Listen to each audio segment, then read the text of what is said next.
kasih. Saya hanya mau sharing. Kemarin saya tidak mengikuti seminar ini. Saya sudah sampai ke tempat ini, baru saya dapat telepon bahwa adik saya masuk rumah sakit. Dan dinyatakan oleh dokter bahwa dia penyakit dari jantung. Sedangkan adik saya tidak pernah anfal sekalipun, tidak pernah dia mengatakan bahwa dia ada penyakit jantung. Jadi setelah dari sini saya minta izin, saya kembali dan menuju rumah sakit. Berhubung dari Makassar yang menuju ke Goa, ke daerah Sungguh Minasa, itu sangat macet. Semua jalan itu macet. Jadi saya memakai motor supaya lebih dekat. Jadi memang agak terlambat saya sampai ke rumah sakit. Setelah di rumah sakit, saya melihat kondisi adik saya dalam keadaan sesak berat. Dan kesadaran sudah tidak ada. Saya hanya mengatakan kepada dokter, bisa dirujuk ke rumah sakit jantung yang ada di Makassar, di Unhas, Universitas Hasanuddin. Dokternya mengatakan bisa. Jadi saya katakan secepatnya.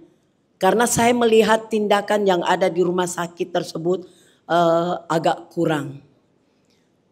Jadi setelah dari rumah sakit yang ada di Goa, saya hanya mampu menterapi adik saya selama berada di mobil ambulans. Kurang lebih 30 menit. Dari Sungguh Minasa menuju ke rumah sakit Unhas. Hanya 30 menit. Saya menerapi cakra 7 dengan jantung selama 20 menit.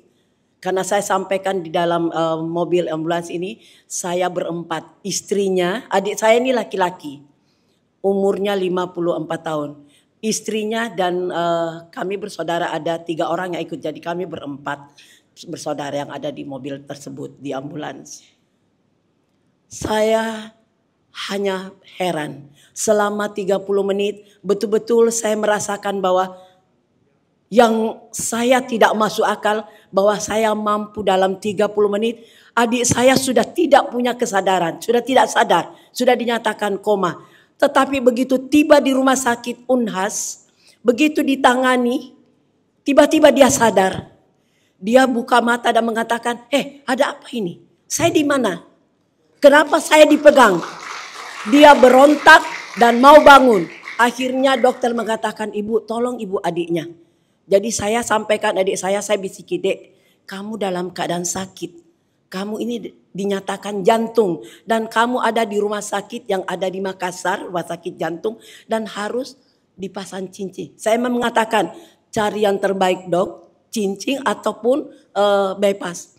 Dokternya mengatakan waktu itu yang waktu masih di Goa, saya disuruh tanda tangan terus karena istrinya mengatakan saya serahkan kepada kakak yang tertua. Saya tanda tangan, dia katakan kemungkinan dari rumah sakit yang satu ke rumah sakit Unhas itu bisa saja lewat karena denyut nadi itu sudah berkurang, saturasi juga sudah kurang, tekanan juga sudah kurang. Saya disuruh tanda tangan, saya bilang apapun kalau memang Allah sudah menakdirkan seperti itu, ya kita ikhlas menerima. Di rumah sakit pun sebelum diadakan saya juga disuruh tanda tangan bahwa kondisi sebelum ini apalagi sebelum sadar, kondisi adik ibu ini betul-betul sudah gawat, hanya doa. Tanda tangan bisa saja di atas meja operasi, bisa juga lewat. Jadi saya tanda tangan, saya katakan saya mohon dokter ini. Tiba-tiba adik saya sadar yang saya katakan tadi dan kami menangis. Adik saya minta maaf, Kak saya minta maaf. Jadi kami akhirnya berpelukan minta maaf.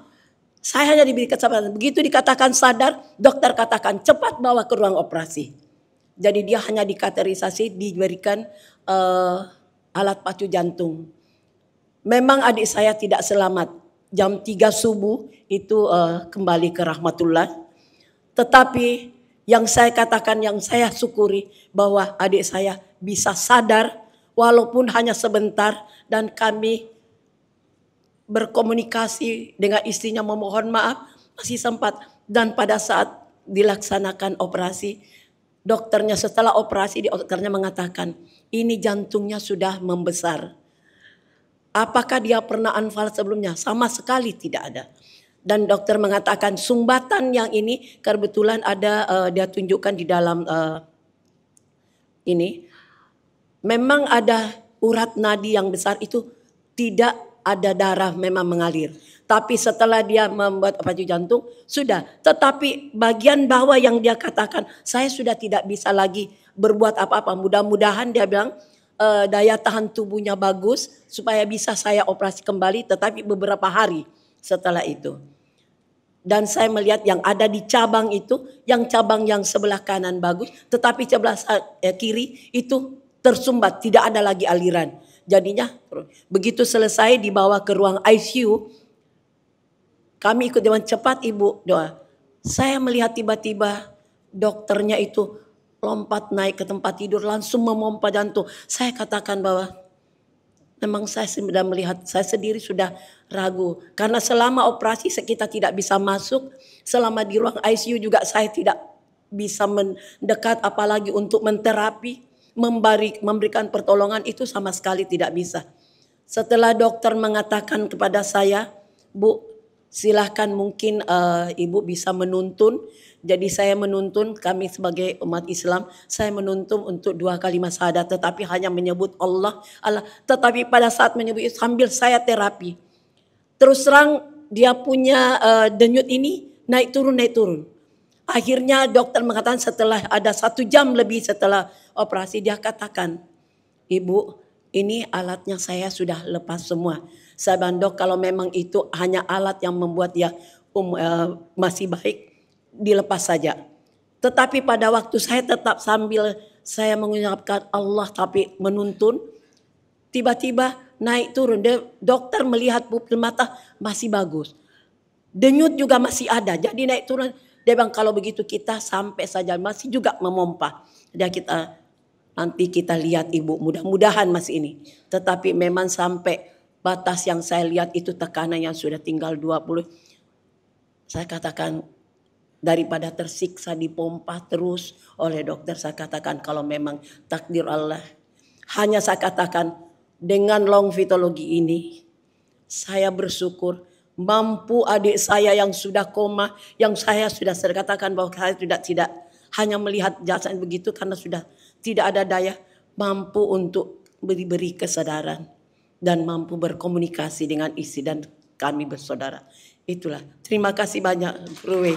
Terima kasih. Terima kasih saya sudah mendapatkan pelajaran. Terima kasih. Assalamualaikum warahmatullahi wabarakatuh.